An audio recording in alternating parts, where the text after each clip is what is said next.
Tinatawag ngayon na The Boy Who Cried Wolf at tinatawag din Pambansang Hudas.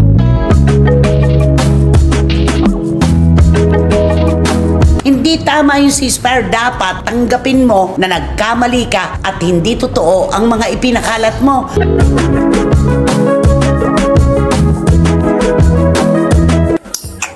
Ano naman ma-explain ko? Yung pakakagalit mo sa akin, di ko alam kung ba't galit na galit ka, parang bayad na bayad ka.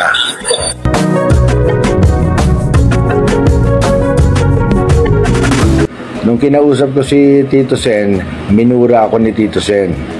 Sabi sa akin, PI mo, ganyan-ganyan.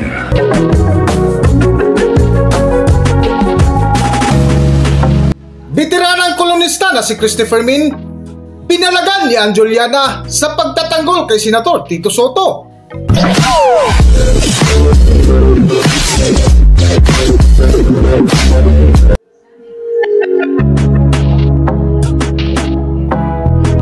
Welcome back to Philippine Celebrity Broadcast. Tila mas lalong umiinit ngayon sa mundo ng social media ang pangalan ni Anjoliana matapos maglabas ng komento laban sa nakatagong kwento sa katauhan ng dating kasamahan sa Itbulaga na si Senator Tito Soto na tila umariba din ang veteranang kolumnista na si Christopher Min na kung saan kinumintuhan nila ang paratang ni Anjoliana laban kay Senator Tito Soto. Ay grabe ito, pinag-usapan po ng buong bayan ito. Ang tinutukoy po namin ay ang pinalutang na kung ano-anong kwento ng tinatawag ngayon na The Boy Who Cried Wolf at tinatawag din, ano pa isa? Pambansang Hudas. Ng showbiz. Grabe yun. Ang tinutukoy po namin si Anjo Eliana. Longest running noon time show.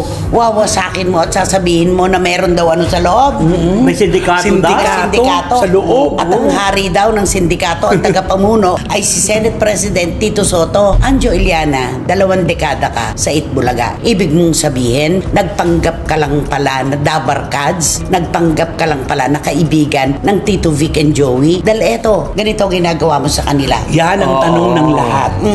Hindi lang ng ilan, ng lahat halos talaga. At saka nung una nga, di ba nung nawala nga si Anjo doon sa Itbulaga, marami pa nga naawa nung una. Bakit nawala si Anjo? Di ba ganito ganon? Tapos, siya ang umalis. Siya nag-resign. Hindi, at saka yung problema kasi, may problema kasi si Anjo. Noon. Ay, yung Natulfo. Yung eskwelahan nila.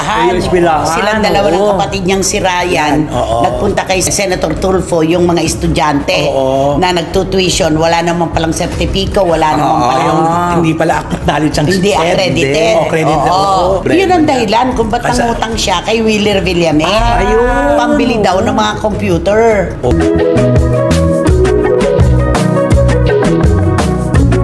Matapos nga ang paratang ni na Christopher Min na nagkaroon ng utang si Anjoliana kay Willie Revillame, ay agad naglabas ng video si Anjoliana para sagutin ang paratang ni Nanay Christopher Min. Bueno, ang moral lesson dito dito, Ate Christy, kung gusto mo awayin, imbitahin mo ko dyan para ma-defend ko naman yung sarili mo. Sinisiraan mo ko kung ano mga sinasabi mo, may utang ako kay Willie, kami ni Willie magkausap, wala ka naman doon. Ano naman ma-explain ko? Yung pakakagalit mo sa akin, di ko alam kung ba't galit na galit ka, parang bayad na bayad ka. Bagay, pareho kayo mga taga Channel 5. Yung viewers ko ngayon, nasa 5 million. Ng aking followers. Na hindi naka-officially, nananawagan ako sa istasyon ng Channel 5. Si Manny Pangilinan ba yan? Oo. Si MVP.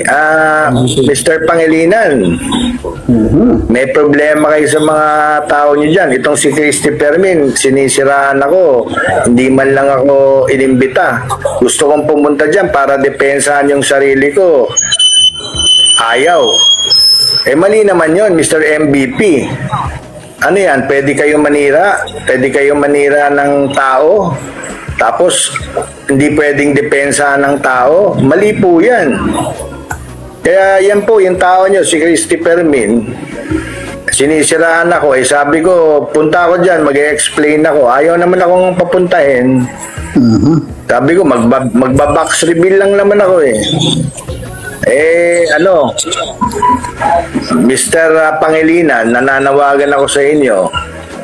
Konti lang naman ang followers ko. Nasa, ilan ba kanina? Nasa 6 million na yata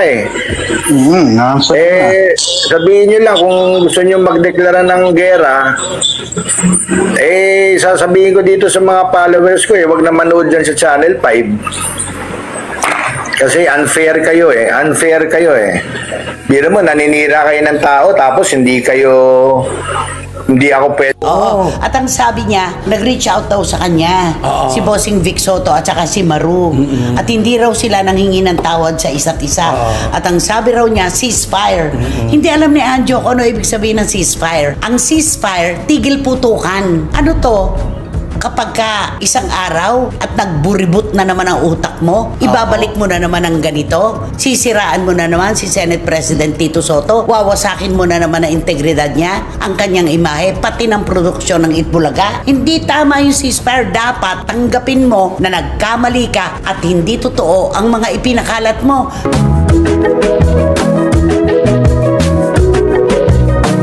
Matapos nga kumintuan ni na Christopher Min ang ukol sa balitang humingi ng ceasefire sina Bossing Vic kay Anjo Iliana, ay may pahabol pa sina Christopher Min na dapat tumigil na si Anjo Iliana sa di umano gawa-gawa nito na kwento para siraan si Senator Tito Soto. Ngunit hindi nga nagpapigil si Anjo Iliana na kung saan ibinulgar na nito ang totoong kwento sa kanyang sama ng loob kay Senator Tito Soto na minsan ay pinatikim ng mura mula kay Senator Tito Soto. Para sa buong kwento, narito ating panoorin at pakinggan ang video. Siguro napapanahon na para malaman niya na ang totoo kung bakit may samaan ng loob kay Tito Vicente Soto. Kasi alam nyo, nung pa-last term ako ng konsehal, kinausap niya ako kung pwede daw yung Castelo na konsehal ipalit sa akin.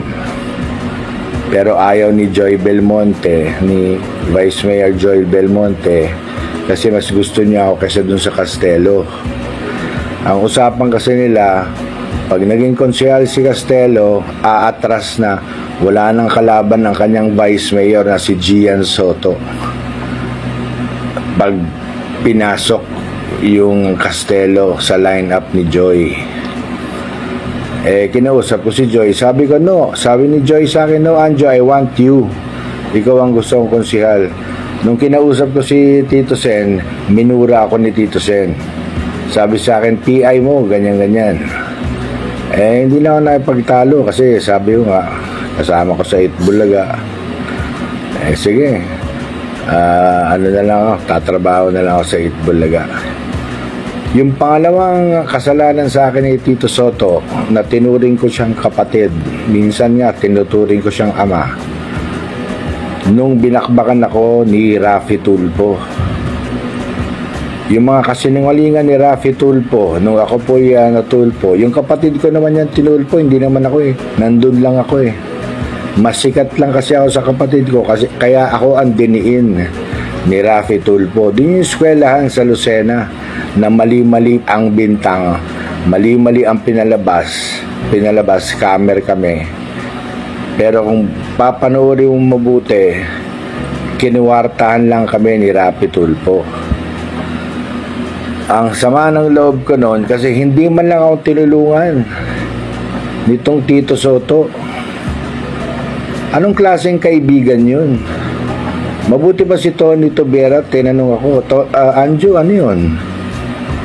Sabi ko, wala yun sir, mga invento lang nila yun. Totoo naman ang sinasabi ko, anong sasabihin ko? May papeles yung building namin, lumipat lang kami ng location, kaya natagalan yung the school was legal.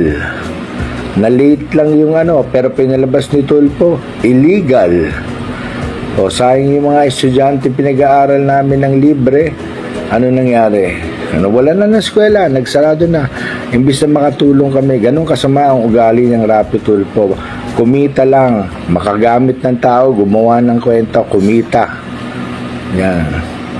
Kaya, very, cyber ang kaso dyan. Inaantay ko lang yung pagkakataon makaayos ako, makakita ako ng abogado.